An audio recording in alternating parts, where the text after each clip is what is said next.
A Polícia Federal cumpriu mandados de busca e apreensão contra Jair Bolsonaro, Tenente-Coronel Mauro Cid e outras pessoas nesta quarta-feira. Eles são investigados por suposta inclusão de dados falsos da vacinação contra a Covid-19 nos sistemas do Ministério da Saúde. Cid, ex-ajudante de ordens da presidência, foi preso pela PF no âmbito do caso e sua defesa pediu acesso aos autos. Já Bolsonaro teve o celular apreendido. Fontes da Polícia Federal afirmaram à imprensa que o ex-presidente e sua filha Laura, de 12 anos, e outros funcionários tiveram os dados de vacinação adulterados para supostamente simular a condição de imunizados e poderem viajar para dentro do Brasil e também para os Estados Unidos.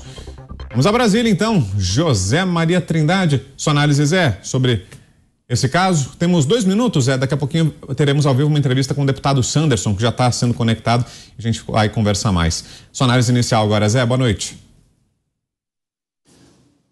Pois é um debate intenso aqui sobre as razões e os motivos desta operação. Muito boa noite, meu caro Vitor. Boa noite, Dantas. Boa noite, Pavinato. Boa noite, Mota. E boa noite a você, que sempre está nos acompanhando aqui nesse momento importante do país e sensível, viu? Olha, o ex-presidente Jair Bolsonaro não terá sossego. E isso eu sempre digo aqui. Ele estava sofrendo um cerco jurídico, um cerco de opinião pública, desde quando era presidente da República. E agora, quando saiu, mesmo na primeira aparição pública, né, ele reunindo milhares de pessoas, isso provoca, sim, uma reação muito intensa e este é o primeiro resultado. Conversei hoje com integrantes do PL e todos falam a mesma história. Estão tentando bloquear o ex-presidente Jair Bolsonaro, intimidar, e vão aparecer outras operações desse tipo, né? E dizendo o seguinte, que já viu a Polícia Federal entrar em casas para buscar drogas, buscar armas, mas nunca para buscar um atestado de vacinação, um cartão de vacinação. São citações, inclusive falando aí de formação de quadrilha, de não sei o quê, que não tem um lado jurídico pesado que possa justificar uma operação tão grande assim. Há reações na Câmara dos Deputados indicando, inclusive, sobre a sensibilidade política do tema. Trata-se de um ex-presidente da República, trata-se de uma pessoa que tem uma popularidade muito grande. Então, uma operação desse tamanho, se não tiver outro objetivo que não esse proclamado até agora, vai redundar em dificuldades políticas ainda maiores. Há no Congresso Nacional avaliações, inclusive, de interferência da convivência política no próprio Congresso Nacional, Vitor. Agora sim, o deputado federal Sanderson já está conosco aqui ao vivo. Já está conectado, deputado? Já está com a gente? Entrevista ao vivo aqui em Os Pingos nos Is. Deputado, boa noite. Bem-vindo. Boa noite. Para mim, sempre um prazer falar com vocês. Obrigado, deputado, pela gentileza, por atender ao nosso convite. Qual a análise, deputado, sobre tudo que aconteceu nessa quarta? O senhor entende como excessiva a operação realizada hoje pela Polícia Federal? Pois é, eu vi como excessiva já desde o início, porque me parece a utilização de um fuzil 762 para abater uma formiga, né? Porque se há alguma irregularidade ou não, bastaria a instauração do inquérito policial, os envolvidos todos chamados, ouvidos, inquiridos, em havendo alguma materialidade delitiva, isso e autoria delitiva, isso seria encaminhado ao Ministério Público, que ofereceria uma denúncia ou não. Quando se forma um circo, né, uma pirotecnia toda, com essa pantomima operacional que nós vimos hoje, uma operação como essa perde totalmente a credibilidade, porque quando eu vi a notícia hoje de manhã, a operação da Polícia Federal, né, e eu conheço, porque afinal de contas passei mais de 20 anos na Polícia Federal, era acostumado com as operações para prender cargas de cocaína, de maconha, malas de dinheiro, enfim, apartamentos cheios de dinheiro. Aí quando eu vi grande operação da Polícia Federal envolvendo o Bolsonaro, fui ler o que era, porque afinal de contas quis me inteirar. Para prender cartão de vacina. Ou seja, há nitidamente uma estratégia governamental para buscar emparedar o líder político da direita chamado Jair Bolsonaro. Porque casualmente, olha, É difícil, eu não gosto de acreditar em casualidades, mas casualmente, ontem nós derrubamos aqui o projeto das fake news, projeto da censura, e no final de semana Bolsonaro faz a sua primeira aparição com uma multidão de gente lá no estado de São Paulo, né? E talvez esses dois eventos tenha modificado o estado de coisas aqui no âmbito jurídico, seja do STF, na própria Polícia Federal e do Ministério Público, porque isso é importante, né? Essa ação foi triangularizada entre STF, Polícia Federal e Ministério Público, né? Então não dá para botar toda a conta no STF, porque o Ministério Público concordou e a Polícia Federal que solicitou.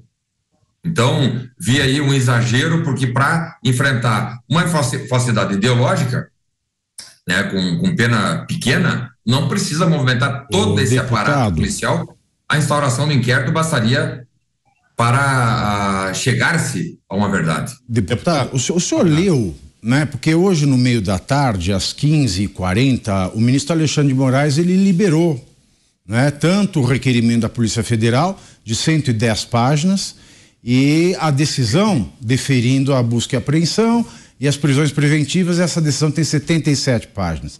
Eu pergunto se o senhor leu esses documentos, que estavam em sigilo até às 15h40.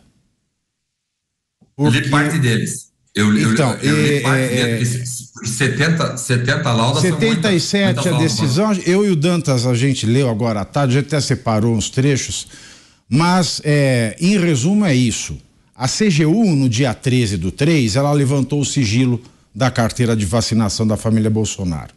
Aí ela fez uma notícia pro STF e o STF pediu a investigação. Bom, o relatório conclusivo, né, que levou a esse ofício pedindo a prisão do Mauro Cid, do Max Moura, do Sérgio Cordeiro e as outras apreensões, ele foi feito no dia 19/4. E o ministro Alexandre, ele deferiu isso no dia 28. Né? A pergunta que eu faço é por que foi feito só agora? Mas tudo bem. Dentro desse relatório da Polícia Federal, muito bem embasado, diga-se de passagem, e como disse o Dantas aqui no nosso primeiro horário da internet, é de fato uma das primeiras decisões com um embasamento bastante sólido. Nós temos o seguinte, que a Laura Bolsonaro, Jair Bolsonaro, Max Guilherme, o Sérgio Cordeiro, os dois assessores dele depois como ex-presidente, o Cid, a mulher dele, as duas filhas. E qual é a competência do STF e da Polícia Federal? O deputado federal Gutenberg Reis, do MDB, se aproveitaram de um esquema fraudulento que acontecia em Duque de Caxias, de informação falsa de vacina. Por que Duque de Caxias? Porque o prefeito de Duque de Caxias é primo do Gutenberg Reis e o secretário de turismo desse prefeito foi o que fez a inserção dos dados da vacina, de todos eles, inclusive do presidente Bolsonaro e da sua filha Laura, no sistema do Ministério da Saúde. E uma outra serventuária fez a exclusão da inserção que ele fez. Nesse meio tempo, o relatório mostra que o login da presidência emitiu 4 vezes o certificado dessa vacina, justamente entre datas que antecediam a viagem aos Estados Unidos, do final do mandato, e 15 dias antes da volta dele para o Brasil. Então, o embasamento para essa ação é o primeiro deles que eu vejo como realmente preocupante para o presidente Bolsonaro. E por mais que ele diga que, claro, que ele não tomou a vacina, capaz de não ter tomado. No dia 30/12/2022, como ele foi no voo comercial e voltou de voo comercial dos Estados Unidos, na ida ainda era exigido a carteira de vacinação ou o teste de Covid com 24 horas de antecedência. Então, isso tem sim um potencial bastante explosivo. Desculpa fazer isso tudo, mas é um resumo das 110 páginas do relatório da Polícia Federal. Renato, de qualquer maneira, não vejo razão para 6 prisões de 6 pessoas que nunca pisaram numa delegacia, que não têm ficha corrida negativa, que tem residência fixa, que pode ser localizados a qualquer momento. Essa é a questão. Eu não estou dizendo que não tem que ter instauração de inquérito policial, e isso, pelo que eu vi, tem.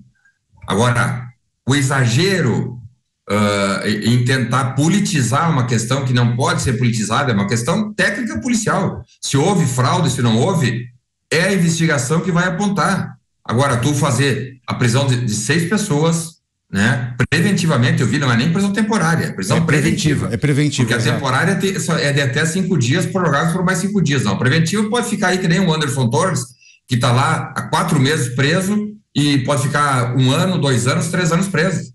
Então, o exagero está na prisão dessas 6 pessoas e na tentativa daqueles que estão lá ocupando o Palácio Planalto de buscar uma vantagem política ou de um dividendo político em cima de uma situação que não tem a ver com corrupção, né? Que não tem a ver com crimes maiores, porque se for pegar lá o artigo 299, que é a falsidade ideológica, né? A pena é pequena.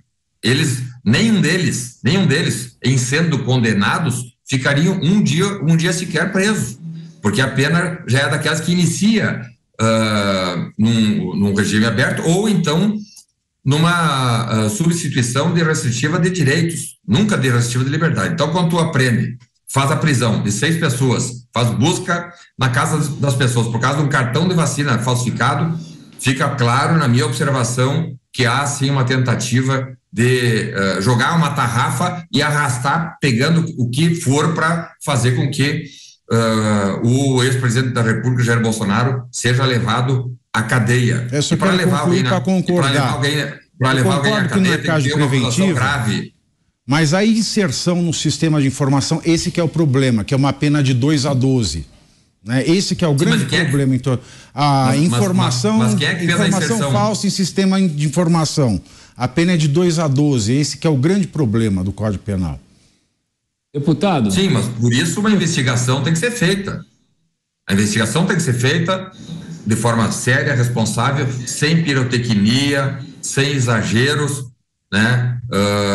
E aí sim, lá no final, né? Tanto quanto foi feito, por exemplo, com o Lula da Silva, né? Que teve direito a uma ação de 1º grau, de 2º grau, com direito de defesa, ampla defesa, plena defesa, contraditório, e aí lá no final de um processo feito por um juiz competente, porque na minha observação o STF não é competente para julgar esses 6 cidadãos que estão presos, nenhum deles tem foro privilegiado, os fatos não têm relação com 8 de janeiro, é um fato autônomo que teria que ser processado e julgado por um juiz federal lá do Rio de Janeiro, e não pelo STF, porque esses 6 presos hoje passam a ser julgados pelo STF sem direito a recurso, como se tivessem foro privilegiado, mas não tem foro privilegiado.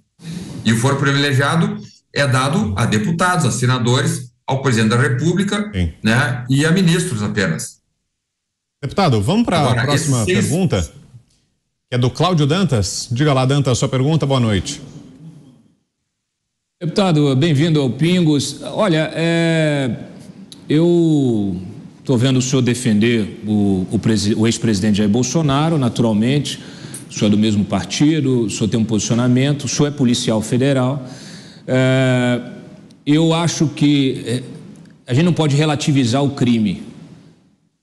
Crime, seja ele qual for, né, a gente tem de tratá-lo pelo que ele é. E nesse caso ele também é um crime político. Eu vou lhe explicar por quê. Quando você tem o entorno do presidente, do ex-presidente, forjando certificados de vacinação, porque não tomaram vacina, enquanto eles se utilizam desses certificados para poder se movimentar, para poder fazer viagem ao exterior, defendendo um posicionamento nacional de, olha, antivacina, antivacina, antivacina. Ora, tudo isso faz parte dessa disputa política que nos enredou durante a pandemia e nos levou a mais de 700 mil mortos. Eu acho que, assim, é muito grave a gente colocar toda essa discussão num saco ideológico e tentar relativizar esse crime. O senhor, como policial, o senhor sabe, o senhor já fez investigações, o senhor sabe como é que é. Agora, eu parto do princípio do seguinte: você tem o ajudante de ordens de um presidente da República que é capaz de recorrer a um esquema, eu diria até tosco, porque não chega a ser um esquema sofisticado. Vai lá em Duque de Caxias, no Rio de Janeiro, para poder fazer um certificado forjado. Quer dizer, isso é de um primarismo, isso é de uma torpeza ao mesmo tempo, que eu fico me perguntando como é que um sujeito desse ocupa a vaga, a posição que ocupou durante tanto tempo e o que mais ele não deixou de fazer. Então, eu fico preocupado justamente que, ao senhor relativizar isso, o senhor relativize o seu próprio posicionamento, que precisa ser um posicionamento de combate. O senhor tem uma posição importante, tem um mandato parlamentar. O senhor não acha que quando relativiza a possibilidade desse crime ter acontecido, o senhor não está relativizando a sua própria potência parlamentar para poder atuar de forma republicana nas pautas que são importantes para esse país? Dantas, você que disse que eu relativizei, em momento algum eu disse que não houve crime. O que eu disse é que um inquérito tem que ser instaurado e foi instaurado, mas sem a necessidade de jogar 6 pessoas na cadeia de forma preventiva, para sabe, sei lá, em que momento buscar uma delação premiada, quem sabe. Não é assim.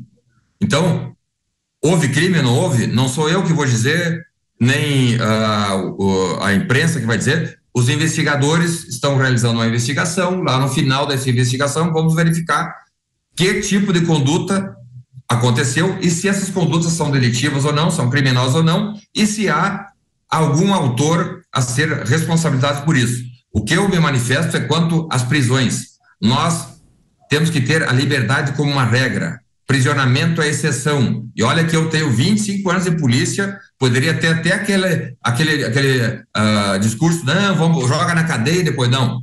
Investiga, crimes graves, preso em situações flagranciais, podem já levar à prisão em flagrante. Agora, para tu cercear a liberdade de alguém, prender pessoas que não têm passagem policial preventivamente para situações que ainda estão sendo apuradas, aí sim fica o meu registro de que as prisões são indevidas e que poderiam ser muito bem transformadas apenas num depoimento, de uma inquirição, né? Apresentando ali celulares, cada um dos investigados apresentando, inclusive colaborando com a linha de investigação, enfim, né? Então a minha fala e a minha argumentação no sentido de que as prisões são abusivas. As prisões são abusivas. Agora, se houve o crime, não houve o crime, e se quem cometeu o crime deve pagar ou não, isso aí quem vai decidir de forma oportuna ou conveniente é o Ministério Público, não é nem a polícia e nem o juiz, nem o magistrado. O Ministério Público vai decidir. Eu tenho tais provas na minha mão, essas provas são graves o suficiente para eu oferecer uma denúncia e vou apresentar a denúncia para que o Estado faça o processamento. A minha fala é com relação a 6 prisões. Quando eu vi 6 assessores do Bolsonaro presos, logo pensei, deve ter mala de dinheiro, deve ter barra em ouro, alguma coisa grave, mas não tinha nada. Atestados ou cartão de vacinas que em tese seriam falsos. Por isso, a minha fala no sentido de que as prisões, na minha observação, são abusivas e desnecessárias.